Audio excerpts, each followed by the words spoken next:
Shapeshift OS or SSOS is kinda similar to Oxygen OS, where you can find most of the things related to Oxygen OS. As you can see, I'm using SSOS version 2.8 official build. And for customization, most of the things is similar to Nusantara or Corvus settings, where you can find these settings as you can see. This customization is related to navigation settings, which is under Actions tab. As you can see here, you can find gesture settings, then you can invert layout as well, and you can find some other related settings as well. Under gesture settings, you can find double tap to sleep, brightness controls, swipe to screenshot, and other things like this. Under volume rocker, you can find volume balance styles, then there is volume steps. Also, you can do some other things related to volume. So in quick settings, the first thing you will see is media, where you can tweak the media player which appears in quick settings. You can also change quick setting tint style, and these are the options that are available. This one is plain multicolored, and this one is Oxygen OS 11.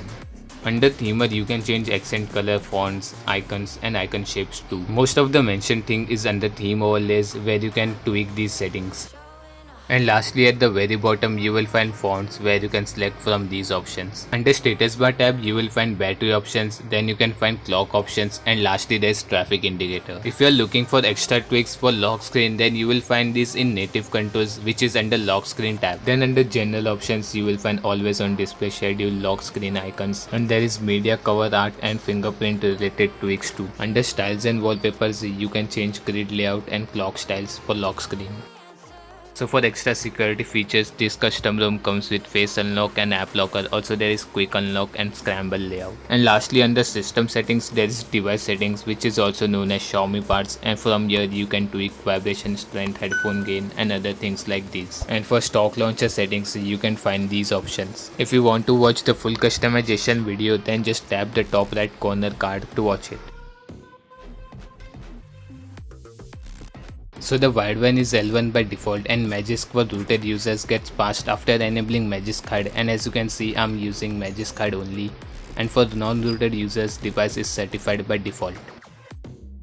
As you can see, thermal throttling test results with 100 threads is pretty amazing, and the kernel I used was Nexus HMP version 12.1 with some Magisk module like Menti thermals and QTI optimization, but the temperature didn't hit 50 degrees while testing this. I don't think you have any idea how fast I really am.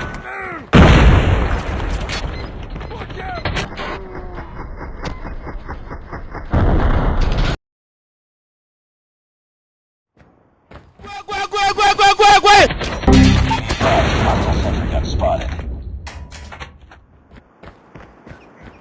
Say hello to my silence! Kill you! Gotta go fast! Gotta go fast! Gotta go fast, too fast, too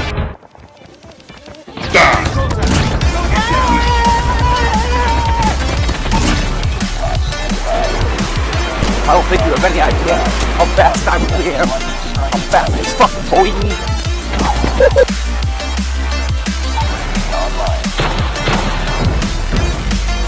I'm fast as fuck, boy.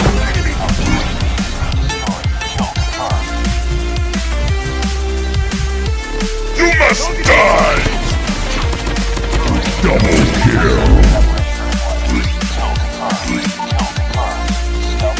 Wait a minute! Who are you? I'm fast as fuck, boy.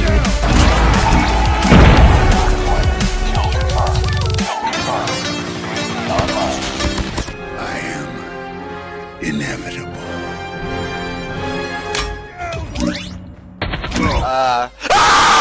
So the gaming performance with stock kernel, which is Predator X 4.7, is not that great, and even after changing kernel to Nexus HMP version 12.1 is not so great, and after using some Magisk module like Menti thermals and QTI memory optimization, the game ran perfectly smooth, and I recorded this gameplay at 720p. And I'm talking about without screen recording, as the performance is kinda similar with or without screen recording. So this custom ROM is not the best option to play some games, but if you want to play some games, then you can try different custom ROM ROMs, and you can check out the link below. So for pros and cons, this custom ROM is good for daily usage as there are no bugs and it works perfectly smooth. So you can use this as a daily driver without any worries. Though the customization is not that heavy, but you can find the useful customization in this ROM. And as I mentioned in the beginning of this video, this custom ROM is mostly like Oxygen OS. And for cons, this custom ROM is not that great for gaming as it is very laggy with stock kernel, and even after changing kernel the gameplay is not that great. You can use some Magisk module, but it is not the best option as the game still lags, but it is very less likely to happen. Even with so many good things, this custom ROM gets ignored and it is underrated. If you want to know about bugs in this custom ROM, then there is good news as there are no bugs and I didn't face any of them. So in the end, this custom ROM is good for daily usage, but for gamers this is not the best option. For daily usage everything works perfectly smooth and there are no lags in UI as well. Also the customization is very useful once, and there are no issues with safety net as well for rooted and non-rooted users. But if you want to play some games, then you can check out the link in the description. So that's it for this video. Thanks for watching. Make sure to like, share and subscribe. Also follow me on Instagram.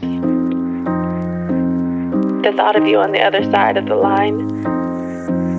I can't hang up.